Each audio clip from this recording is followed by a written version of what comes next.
Hello guys, welcome back to my channel. I hope you all are preparing for a government exam very sincerely. In this video, we will be discussing about 10 idiom and phrases which start with alphabet C and will definitely give a boost to your government job preparation.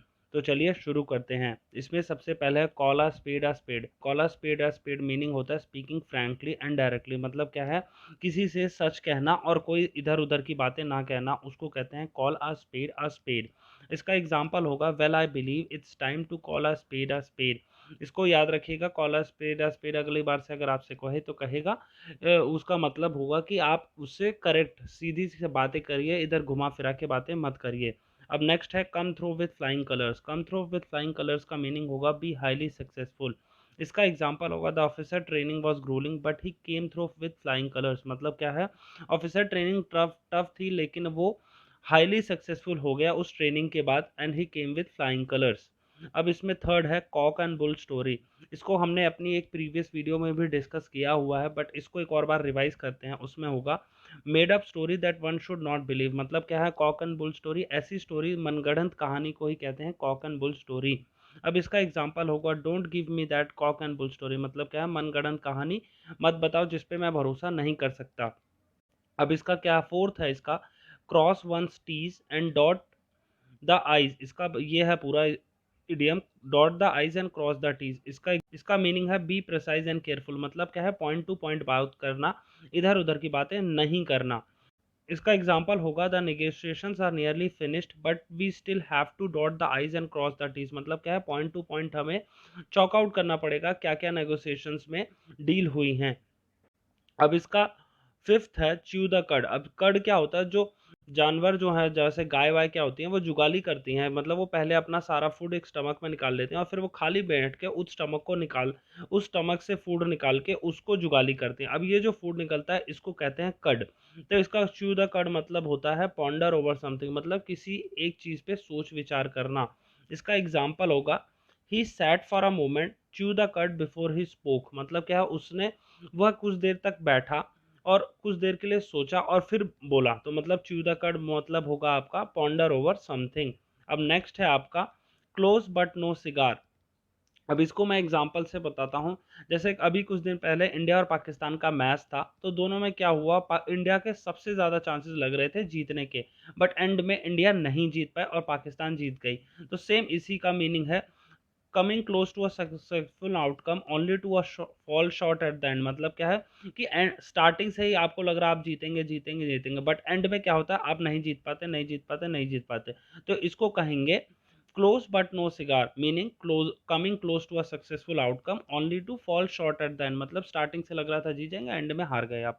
अब इसका example होगा it was close but no cigar for Johnny as he came second once again. मतलब क्या है, यह वापस से Johnny जो है सेकंड आया, फर्स्ट नहीं आ पाया। इसको कहेंगे क्लोज बट नो सिगार।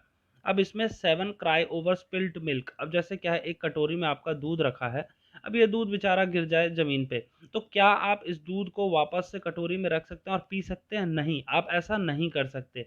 तो वही है इसका meaning, one shouldn't worry over things that have already happened and that can not be change. मतलब क्या है, आपको ऐसी चीजों पे परेशान नहीं होना चाहिए जो हो चुकी हों और जो वापस से नहीं की जा सकती।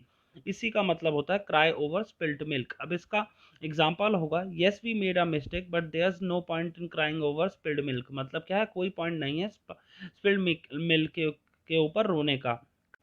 अब इसमें नेक्स्ट है क्राई वुल्फ। अब इसको मैं आपको एक स्टोरी से बताता हूँ।